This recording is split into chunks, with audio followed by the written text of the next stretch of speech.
Criterion dishwasher flashing E1, E2, E3, E4. Here's what they usually mean in under a minute. E1 means not enough water coming in.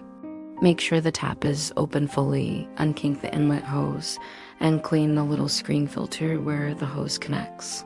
E2 is drain trouble. Clean the large filter at the bottom of the dishwasher, clear any clogs from the drain hose, and check your sink drain or garbage disposal for blockages. E3 means the water never got hot. Try running hot water at your kitchen sink first, then restart the dishwasher. If the error comes back, the heater or sensor might be bad. E4 signals too much water or a leak. Unplug it, tip it slightly forward to drain any water from the base pan, then check your hoses and the door seal for leaks. Always try a full power reset after each fix. For a full Criterion code breakdown, visit dishwasherusa.com. Thanks for watching.